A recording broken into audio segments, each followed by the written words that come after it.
Excuse me, miss. Kitchen staff should use the service entrance.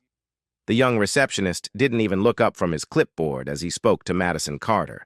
His dismissive wave toward the back of the Plaza Hotel carried the casual cruelty of someone who'd never questioned his assumptions. Madison stood perfectly still in her simple black dress, watching him arrange name tags for Manhattan's financial elite.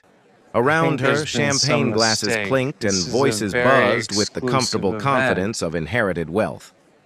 "I'm here for the Goldman Prescott Gala," she said quietly. Now he looked up.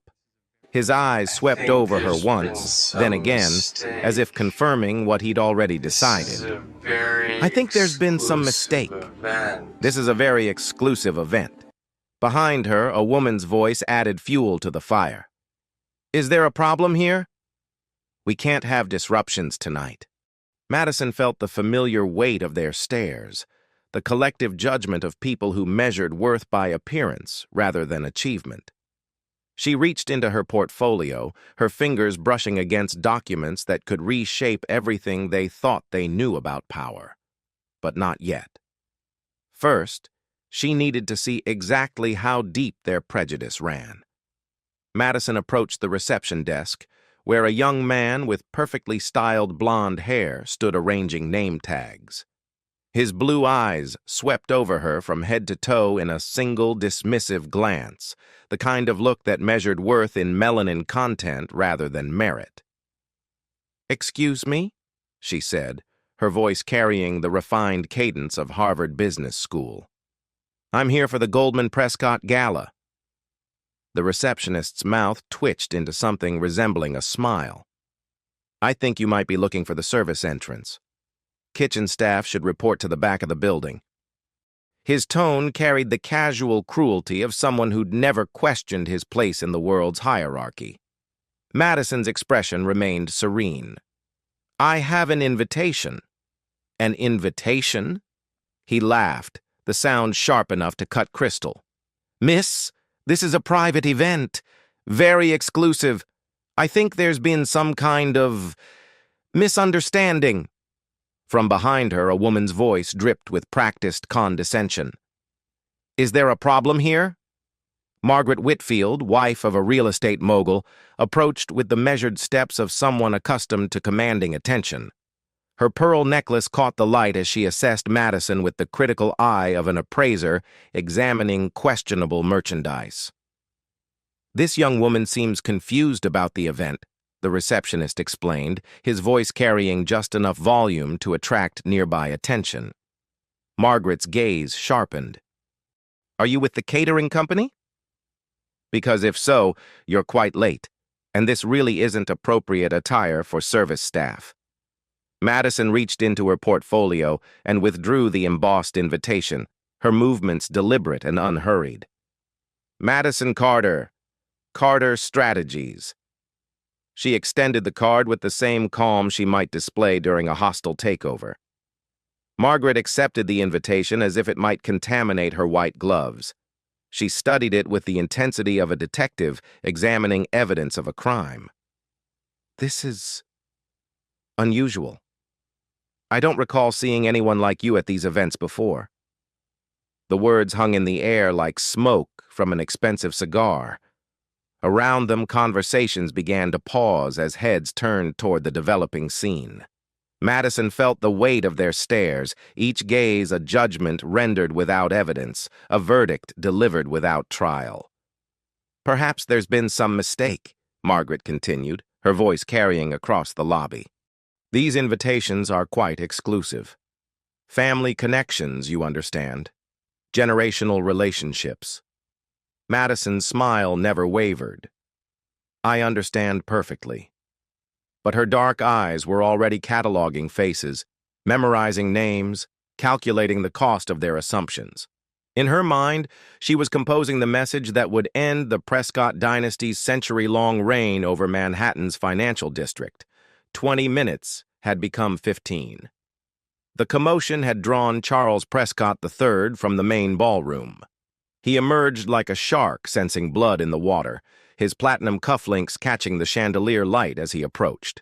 Everything about him screamed old money, from his Savile Row suit to the signet ring that had graced 5 generations of Prescott men. His pale blue eyes fixed on Madison with the predatory focus of someone accustomed to crushing threats before they could fully materialize. "What seems to be the issue here?" Margaret stepped forward like a loyal lieutenant reporting to her general. "Charles, this person claims to have an invitation to our gala. I think there may be some sort of irregularity."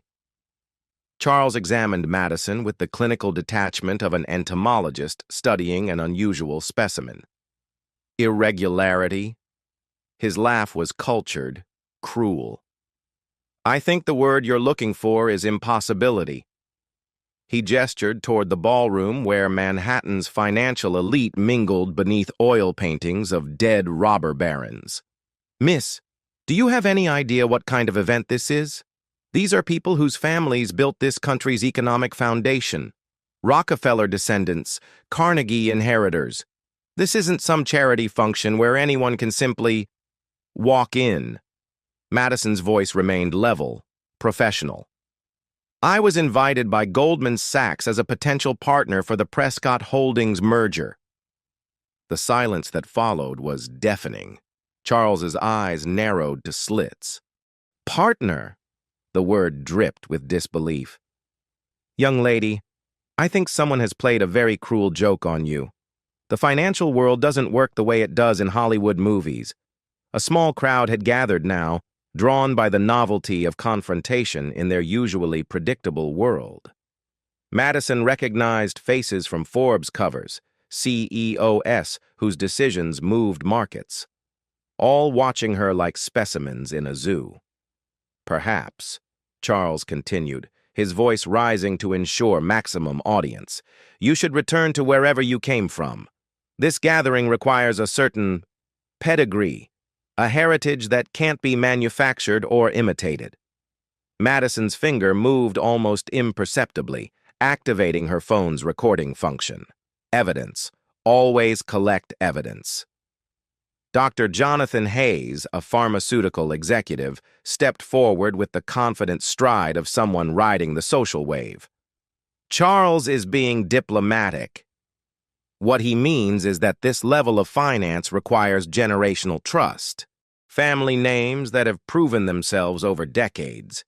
His smile was sharp as surgical steel. "Nothing personal, of course. It's simply a matter of institutional compatibility." Madison nodded slowly, as if considering his words with great care. Institutional compatibility. How fascinating. Her thumb moved across her phone screen, sending a single message to her assistant. "Prepare the Lockridge transfer. Stand by for execution." The message would change everything. But first, she needed to see exactly how deep their prejudice ran, how much rope they would use to hang themselves. The crowd thickened around them like blood cells responding to an infection.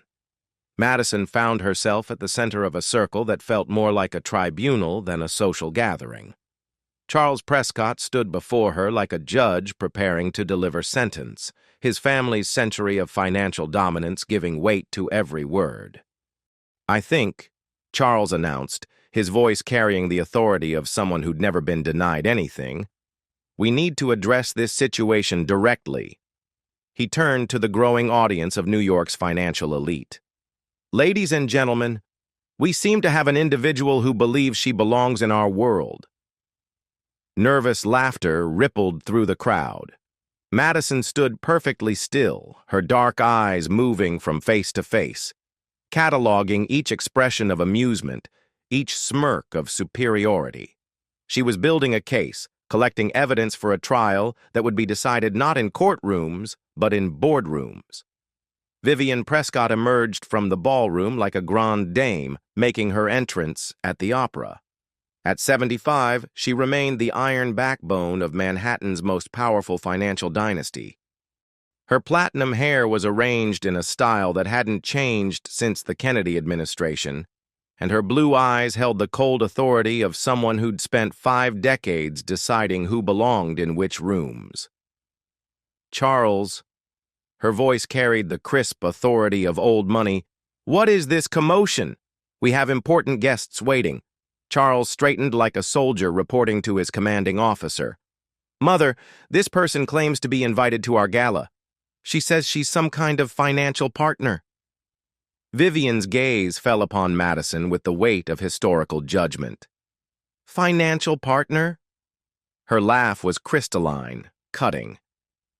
"My dear girl, do you have any conception of what that means? The Prescott name has graced Wall Street since before the Federal Reserve existed. We don't simply partner with anyone." She stepped closer, her voice dropping to a stage whisper that somehow carried to every corner of the lobby. "This isn't a diversity initiative or some corporate charity event. This is where real money-generational wealth makes real decisions. I'm afraid you've stumbled into the wrong party." The crowd murmured its approval like a Greek chorus endorsing their queen's wisdom. Madison absorbed each insult, each assumption, each casual dismissal of her humanity. But beneath her composed exterior, calculations were forming. Moves and counter-moves.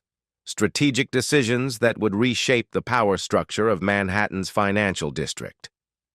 Her phone buzzed silently. A message from her assistant. "Lockridge confirmed.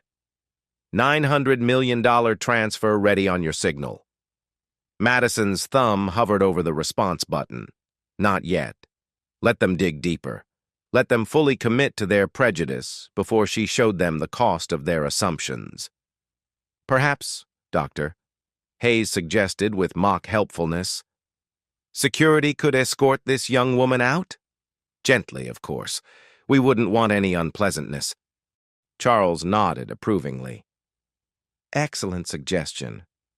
This has gone on long enough." Madison finally spoke, her voice cutting through their self-congratulatory murmurs like a blade through silk. "Before you do something you might regret, I have one question." She paused, letting the silence build. "How familiar are you with Carter strategies?" The question landed like a stone in still water, sending ripples of uncertainty through the crowd. Charles's confidence wavered for just a moment before reasserting itself. "Never heard of it. Some small firm, I imagine?" Madison's smile was radiant, devastating. "Small firm. Yes, that's one way to describe the third largest investment house on the East Coast.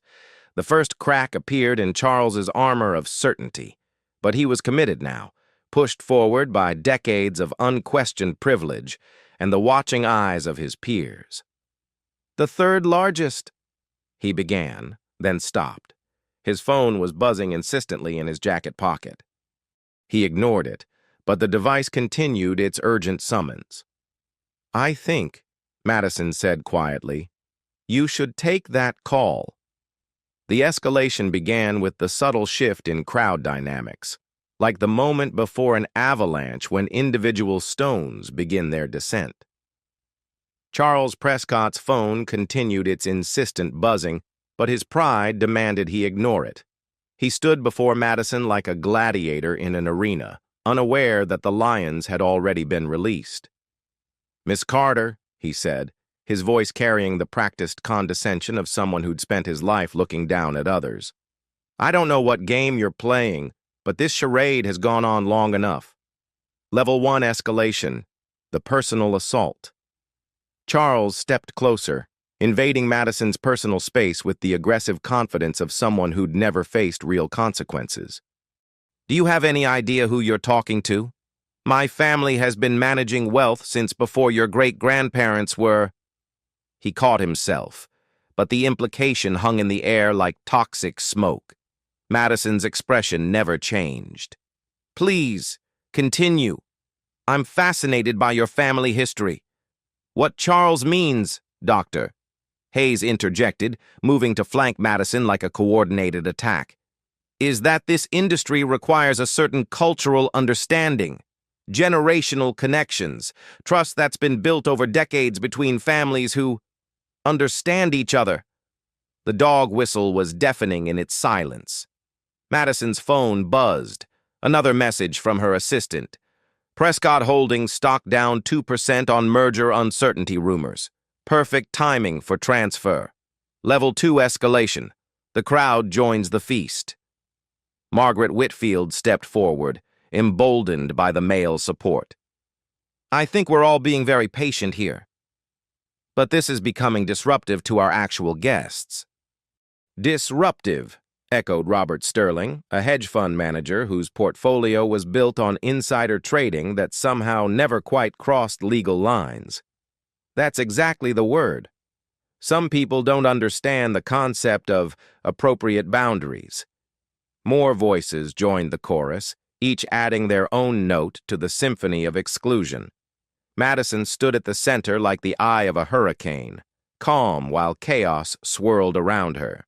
She counted the voices, memorized the faces, calculated the collective net worth of the prejudice surrounding her. Perhaps, suggested Victoria Ashford, wife of a oil dynasty heir, we should ask how she even obtained an invitation. Because legitimate channels would never— What Victoria is delicately trying to say, Charles interrupted, his voice rising to address the entire lobby, is that certain standards exist for a reason. Not everyone can simply declare themselves part of our world. Level 3 escalation. Complete loss of control. The confrontation had drawn nearly every guest from the ballroom. Manhattan's financial elite formed concentric circles around the drama, their conversations forgotten in favor of watching Madison's public humiliation. She had become their evening's entertainment. Charles's phone buzzed again. This time he couldn't ignore it, as his assistant's panicked face appeared on the screen. Sir, I'm sorry to interrupt, but we have an emergency situation with the Goldman merger. Charles declined the call with an angry swipe. Whatever it is can wait. We're dealing with a security situation. Madison's smile widened almost imperceptibly. Security situation? How dramatic. Mock this all you want, Vivian Prescott declared, her voice carrying the authority of someone who'd shaped Manhattan society for 5 decades. But actions have consequences. And the action of crashing our private event will have very serious consequences indeed. She gestured toward the hotel security team that had materialized at the lobby's edge. Gentlemen, please escort this individual from the premises. Use whatever discretion is necessary. The security team moved forward like a synchronized machine, their approach professional but unmistakably threatening. The crowd watched with the fascination of ancient Romans witnessing gladiatorial combat. Madison raised her hand, stopping the security team with a gesture that somehow carried more authority than all of Vivian's imperious commands. Before you make what I promise will be the most expensive mistake of your lives, she said, her voice cutting through the murmurs like a conductor's baton commanding silence. I have one more question. She turned to Charles, her dark eyes holding his pale blue ones with laser intensity. The $900 million Goldman merger, your family's largest deal in 3 generations. The one that's supposed to cement Prescott Holdings' dominance for the next century. She paused, letting the words sink in. How confident are you that it's proceeding as planned? Charles's face went white. The blood drained from his features like someone had opened a valve. Around him, the crowd's expression shifted from amusement to confusion, to the first whispers of alarm. His phone buzzed again. This time, he answered with trembling fingers. Sir? His assistant's voice was audible in the sudden silence. Carter Strategies has just withdrawn from the Goldman merger. They're transferring the entire $900 million portfolio to Lockridge Partners. The deal is dead, sir. The Prescott-Goldman merger is dead. The tectonic plates of Manhattan's financial world shifted in real time, visible in the collective intake of breath from 200 of the city's most powerful people. Madison Carter stood at the epicenter of an earthquake she had engineered with surgical precision. Charles Prescott's phone slipped from nerveless fingers, clattering to the marble floor with a sound like breaking glass. The device's screen showed 17 missed calls from board members, reporters, and panicked investors. The Prescott empire was hemorrhaging credibility in real time. "That's impossible," Charles whispered, his voice barely audible above the crowd's growing murmur. "The merger was locked. Contracts were signed. We had guarantees." "You had assumptions," Madison corrected, her voice carrying the calm authority of someone who controlled the very foundations of what these people considered reality. "You assumed Carter Strategies was a small firm. You assumed I was someone you could dismiss. You assumed your family name carried more weight than actual financial power." She reached into her portfolio and withdrew a business card. Simple, elegant, devastating. Madison Carter, founder and CEO, Carter Strategies. The third largest investment firm on the East Coast, as I mentioned. Also, as of 15 minutes ago, the company that just transferred $900 million of capital away from Prescott Holdings and directly into the hands of your primary competitor. The revelation hit the crowd like a physical force. Manhattan's financial elite, people who moved billions with phone calls and reshaped economies with handshakes, stood frozen in collective shock. The impossible had become inevitable, and they had been present for the execution. Vivian Prescott aged 10 years in 10 seconds. The matriarch who had ruled Manhattan society with iron authority suddenly looked fragile, brittle, like an antique vase that had been shaken by an earthquake. "900 million, she repeated, the words barely escaping her lips. "The largest capital transfer in Prescott history," Madison confirmed. "Gone. To Lockridge partners who were quite grateful for the opportunity to expand their portfolio so dramatically." Charles tried to speak, his mouth opening and closing like a fish gasping for air. The man who had spent his entire life as Manhattan's financial royalty found himself speechless in the face of actual power. Dr. Hayes stepped backward, his pharmaceutical fortune suddenly feeling very small in comparison to what he had just witnessed. Margaret Whitfield's pearl necklace seemed to tighten around her throat as she realized she had been present for a financial massacre. "But how?" Robert Sterling managed to stammer. "The contracts, the legal frameworks, the regulatory approvals were all contingent on Carter Strategies' continued participation," Madison explained with the patience of a professor teaching particularly slow students, "which, as of 22 minutes ago, was officially withdrawn." She held up her phone, showing the timestamp of her message to Lockridge partners. "The beauty of modern finance is how quickly fortunes can change. A single text message and generational wealth becomes generational cautionary tale." The hotel lobby had become a crime scene, and Madison Carter was both the detective revealing the murder and the killer who had committed it. The Prescott dynasty lay bleeding out on Italian marble, while Manhattan's elite watched in stunned silence. Charles's assistant called again, the phone's ring cutting through the silence like a funeral bell. This time, Charles couldn't bring himself to answer. The weight of what had just occurred, what he had just witnessed, what he had just caused through his own prejudice, was settling on his shoulders like a lead blanket. Madison surveyed the faces around her, reading the expression of each person who had watched her humiliation with such obvious pleasure just minutes before. Now they looked at her with something approaching terror, the realization dawning that they had just witnessed the rise of a new power in their carefully controlled world. "The interesting thing about assumptions," she continued, her voice carrying to every corner of the now silent lobby, "is how expensive they can become when they're proven wrong." The reckoning had begun. Within 30 minutes, the destruction was complete and visible. Charles Prescott III sat in a leather chair that suddenly felt like an electric chair, watching his family's century-long financial empire collapse in real time. His laptop screen showed a cascade of red numbers as Prescott Holdings stock plummeted in after-hours trading, down 15%, down 20%. down 25. News of the Carter Strategies withdrawal had leaked to financial media with the speed of light traveling through fiber optic cables. CNBC was running a breaking news banner. Prescott Goldman merger collapses as mystery firm pulls $900 million. Bloomberg terminal screens across Manhattan painted the same picture of financial devastation. Vivian Prescott stood behind her son like a general, watching her armies retreat from a battlefield that had seemed so easily won an hour before.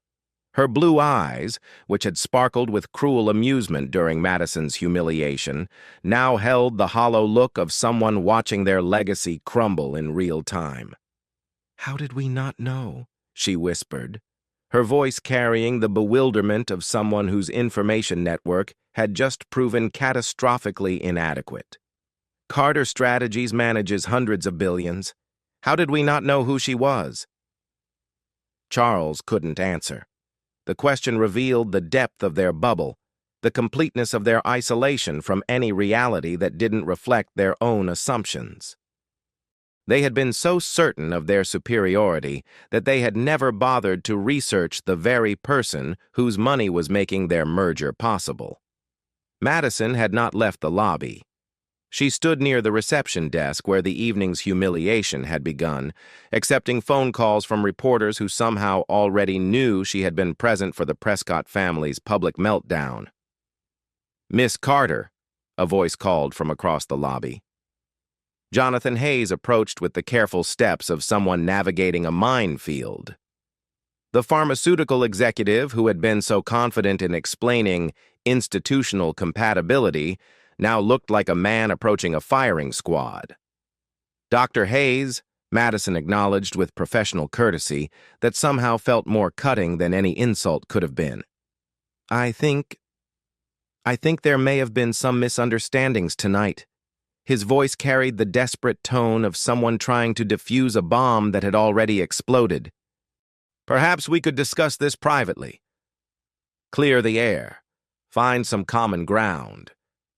Madison's smile was radiant and terrifying. "Oh, Dr. Hayes. The air is perfectly clear now. Crystal clear, in fact." She gestured toward Charles, who was still staring at his laptop screen as if he could will the numbers to change through sheer force of denial. "Your friend Charles is learning that the financial world is more meritocratic than he assumed.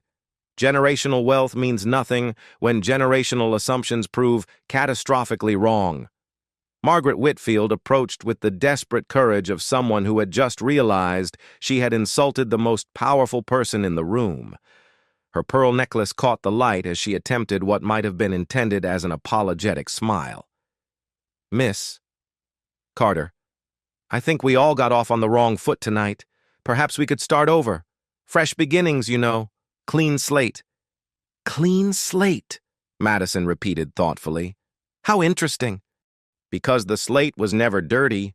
Mrs. Whitfield, the slate was always clean. You simply chose to write assumptions on it instead of facts."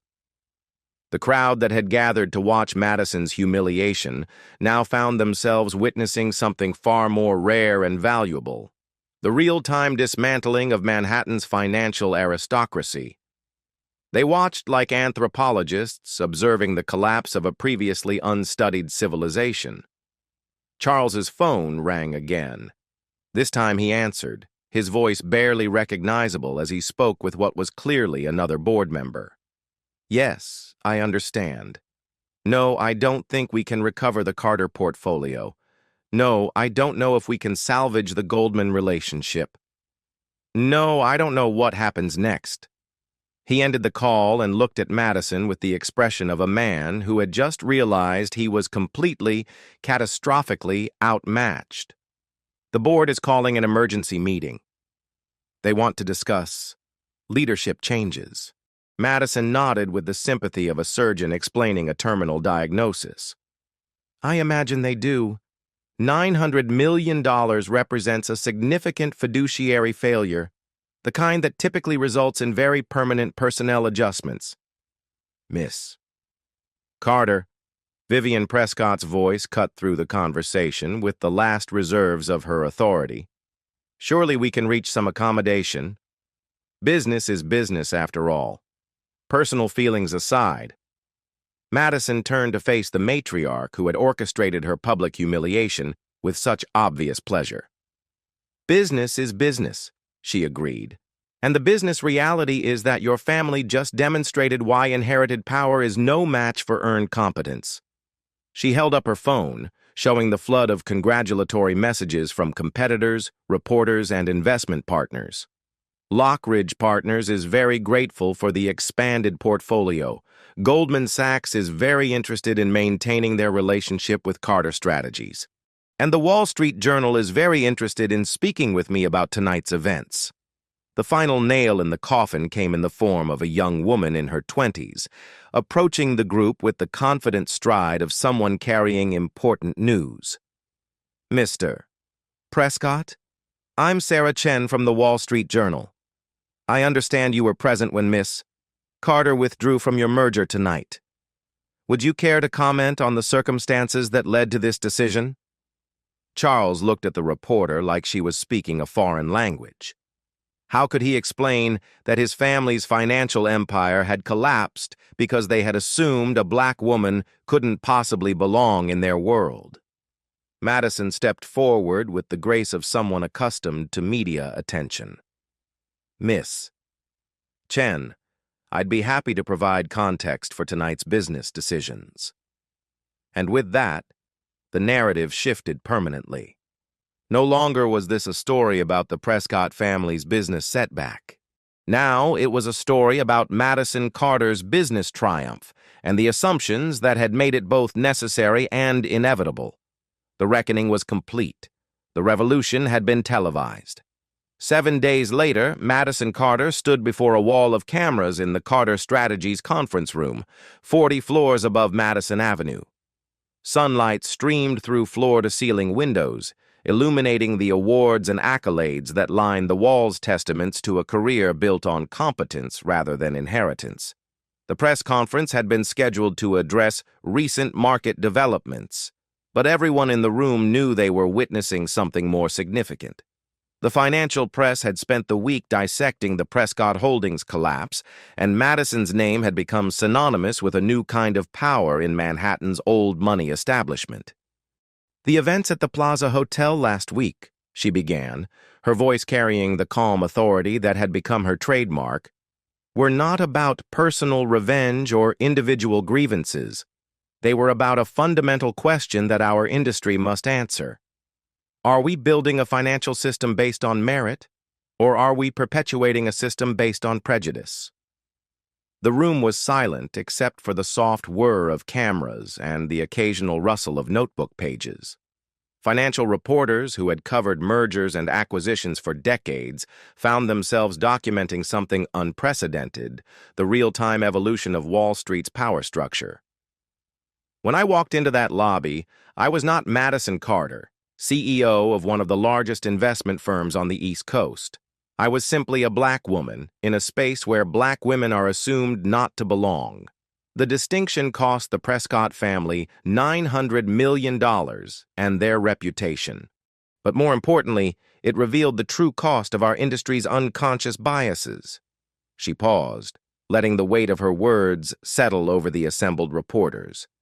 The financial sector manages trillions of dollars in assets. We make decisions that affect pension funds, university endowments, and retirement savings for millions of Americans. Can we afford to make those decisions through the lens of inherited prejudice? A reporter from Bloomberg raised her hand. Miss Carter, critics have suggested that your withdrawal from the Prescott merger was disproportionate to the offense. How do you respond to accusations that you destroyed a century-old family business over what some characterize as social awkwardness? Madison's smile was patient, devastating. Social awkwardness suggests accidental behavior. What occurred at the plaza was systematic, intentional exclusion based on racial assumptions. The Prescott family and their associates didn't accidentally mistake me for service staff. They systematically refused to acknowledge that a black woman could occupy their economic stratum. She gestured toward the windows overlooking Manhattan's financial district. Every building you see represents decisions made by people who look like the Prescotts. White, male, generationally wealthy. The result has been an industry that consistently underperforms diversity benchmarks and systematically excludes qualified professionals based on demographics rather than competence. The $900 million withdrawal wasn't punishment, she continued. It was a market correction. Capital flowing away from institutional prejudice and toward institutional competence. Lockridge Partners welcomed our portfolio because they evaluated our firm based on performance metrics rather than assumptions about who belongs in their boardroom. Another reporter, this one from the Wall Street Journal, leaned forward. What message are you sending to other minority professionals in finance? Madison's expression softened almost imperceptibly, the steel in her voice giving way to something warmer, more personal. The message is simple. Don't wait for permission to occupy spaces where you belong. Build your own rooms, and when you're in a position of power, ensure those rooms have open doors. Carter Strategies has always prioritized diversity in our hiring and partnership decisions, not because it's politically correct, but because it's economically efficient. Diverse teams make better decisions. Inclusive cultures attract superior talent. The data is unequivocal. For young professionals who see themselves in my experience, and unfortunately, many do understand that competence is your greatest weapon. Build it, sharpen it, use it. And when people mistake your presence for an error, show them the cost of their assumptions. The conference room had become a church, and Madison was delivering a sermon that would be quoted in business schools for decades. But she wasn't finished. Finally, to institutions that continue to operate under the assumption that power has a particular appearance, evolve, or become extinct. The financial markets are ruthlessly meritocratic in the long term. Companies that embrace actual diversity will outperform those that simply embrace the appearance of diversity. And companies that actively exclude qualified professionals will find their capital flowing to competitors who don't. She stood, indicating the conference was concluding. The Plaza Hotel incident was not an isolated event. It was a mirror reflecting systemic problems that exist throughout our industry. The only question now is whether institutions will look into that mirror and change what they see, or whether they'll follow the Prescott example into irrelevance. As reporters filed out, Madison remained at the window, looking down at the financial district that had finally acknowledged her power.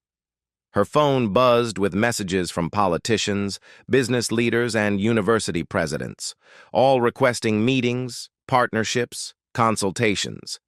The revolution wasn't just televised, it was profitable.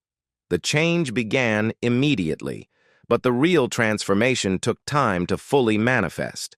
Within 6 months, what would Madison Carter do had become an informal benchmark in Manhattan's financial circles, not because of political correctness, but because of economic necessity. The Carter Standard, as business schools began calling it, represented a simple proposition. Evaluate people based on competence rather than comfort. The firms that adopted this standard saw measurable improvements in performance. The firms that didn't found themselves competing for the shrinking pool of capital that still prioritized familiar faces over financial returns. Madison stood in her corner office as another Manhattan autumn painted the city in gold and crimson. Carter Strategies had grown by 40% since the Plaza Hotel incident, not because of publicity, but because institutional investors increasingly valued firms with track records of merit-based decision-making. Her assistant knocked and entered with the day's final briefing. The Blackstone partnership is confirmed. Harvard Business School wants to endow a chair in your name. And Charles Prescott requested a meeting. Madison looked up from the portfolio she'd been reviewing.